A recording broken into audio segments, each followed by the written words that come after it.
Afternoon. This is Chapter 14, Lecture B. Yesterday we ended the discussion talking about military strategy and the war about ready to begin. Today we're going to focus on the war actually beginning and the war escalating. So, as we can look here and talk here, the war begins, which is first modern war form. In the East, most of the fighting took place in a narrow corridor between Washington, D.C. and Richmond. In fact, the first major battle outside of the initial attack at Fort Sumter will be just outside of Richmond at in D.C. at a place called the Battle or Bull Run or Manassas, depending on if you're North or South historian. It'll start on July 21st, 1861. And that's one thing to understand. Southern historians will tend to call each battle by the railroad junction, so this is Manassas Junction, where the North will tend to call it by creeks or rivers nearby, thus the first battle of Bull Run. This is General George McClellan assumed command, succeeded in wielding his men into a superb fighting force. However, he was reluctant to fight, which will be the early years of this war's narrative for the North.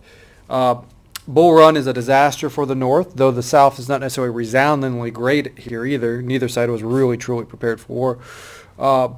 With the appointment of McClellan, it was believed that the military would become a modern force in the North to be dealt with. The problem with McClellan, great at training soldiers, but terrible at fighting. He's like the person that gets you in the great practice shape, gets you in the practice, really gets you ready to go, but then when it comes to managing a game or in a game, he can't do squat. Plus, McClellan, like most generals, had a giant ego, and thus most of the time he was trying to fill his ego, and he thought he was superior to Lincoln. Now, the war in the East in 1862. Finally, in 1862, McClellan will lead his army into Virginia after Lee. Robert E. Lee, as I should add, was appointed to the Southern. To lead the Southern Army. Lee was a Virginian, very skilled strategist, come from a long line of military leadership, West Point grad, but very adaptable on the battlefield. You talk about someone that can play a game, using the sports analogy here, can adapt, understands what's going on and before him. McClellan was stopped by Joseph E. Johnston and later General Lee as his incursion into Virginia goes. He's forced back to D.C. The biggest thing about McClellan is once he finally gets the initiative to attack, he's slow. In combat, you don't want to be slow. The slower you are, the more cumbersome you are, the more ineffective your thing is. He'll be defeated at the second Battle of Bull Run as well. Now, as this incursion into Virginia happens, there'll be a significant battle, which is the Battle of Antietam Creek. This will be the South. We're trying to go into the North. And this is actually more of a draw, but it is a slight Union victory in which, if I remember right, this is where Lee gets a little bit sloppy. His battle plans or his journal was captured, or actually was more or less lost and found in some luggage and some transportation stuff by some Northerners, and they're going to know where Lee's at. So this little bit of intel is going to prompt the North to react. And results in the single bloodiest battle, or day I should say, in U.S. history. I believe the count most put at 20-some thousand in one day of fighting. Massive devastation. Just appalling numbers. And this battle does not last more than a day, but it is significant, needless to say.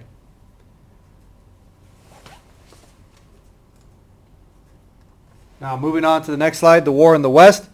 Grant quickly rose to prominence. In February 1862, he won the Union's first significant victory of the war when he captured Fort Henry in Donelson in Tennessee. And the thing about Grant early on is he's willing to fight, he's willing to move, he's willing to take on the enemy, unlike his predecessor or his counterpart, McClellan. Also, at the same time, Admiral David G. Farragut steamed to New Orleans and took control of New Orleans. And then Grant withstood a surprise attack at Shiloh, but it will stall his momentum in the West. Grant almost was quickly removed because of the failure at Shiloh, really, though they did win it. He got caught with his britches down, not prepared for battle, nearly was fired before he really even gave him more notoriety. Now, the thing about Grant, Lincoln early on realized, hey, this man's going to fight. He's going to do what I say. He's going to keep pressing forward. When asked after the very narrow victory at Shiloh, they asked, why won't you fire Grant? Lincoln said, can't fire this man. He fights, essentially. He's going to do what is ever necessary to win, which led to him being called the Butcher of Shiloh and other names. Now, shifting gears here a little bit, the coming of emancipation. So in 1861 and 1862, ending slavery was not at the forefront of discussion. However, as 62 drags on, you're going to start to see the evolution of Lincoln and the evolution of the war to now we're going to be a cultural war, as I alluded to in yesterday's lecture. Slavery in the war. The most dramatic change in American life was the destruction of slavery. Initially, Lincoln insisted that slavery was not irrelevant to the fighting and the conflict.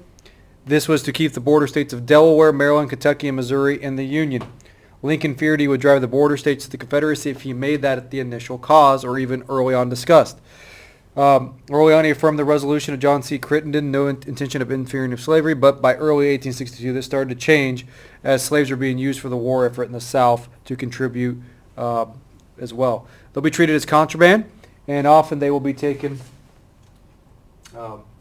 prisoner as war implements. Basically, if we take the slaves away from the Southern, that will defeat their ability to, or impede their ability to fight. In 1861, 1862, slaves started calling the war the Freedom War because early on the slaves are going to realize, hey, if the North, things go right, this could benefit us. We could end slavery and gain some freedom. Arrival of the Union armies caused slaves to revolt and abandon plantations. So anytime a Union army came near plantations that had a significant number of slaves, this would spur revolts and bringing people into the fold of rebellion. Now, steps towards emancipation. Coming to Emancipation 2. Abolitionists, radical Republicans concluded that slavery must be destroyed. Won more and more support as Congress grew frustrated by the lack of military success.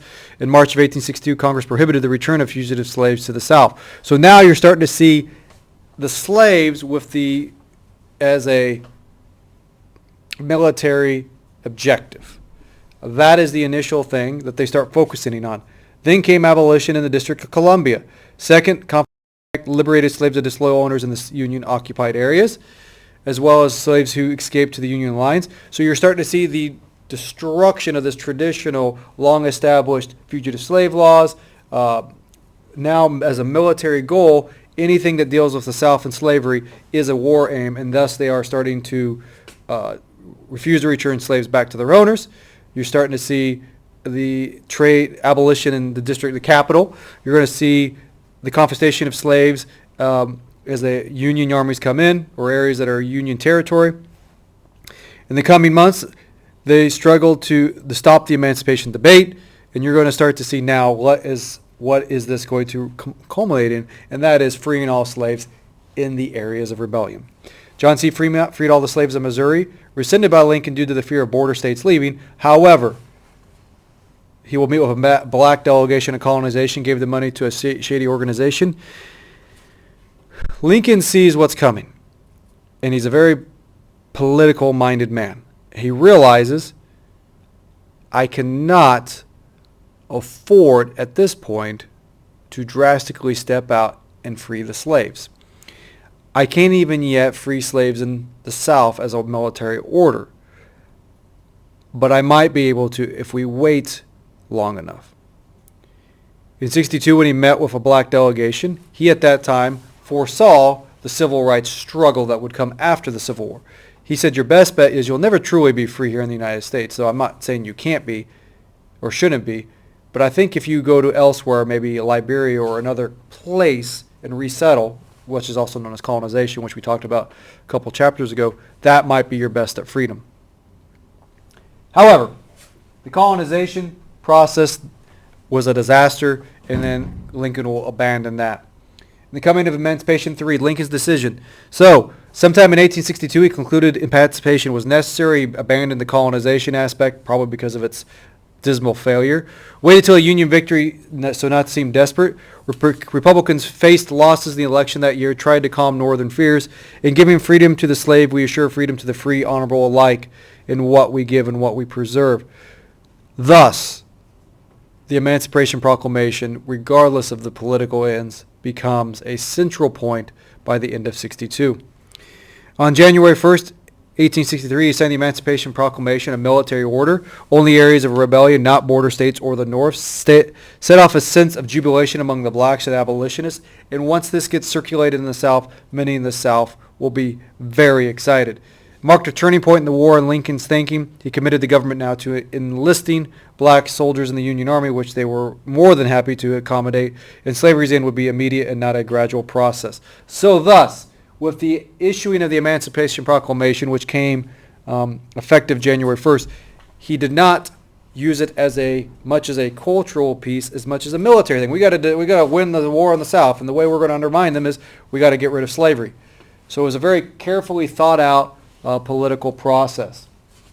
Coming of Emancipation 4. Thus, now they have a whole new group of soldiers they can use, enlisting black soldiers.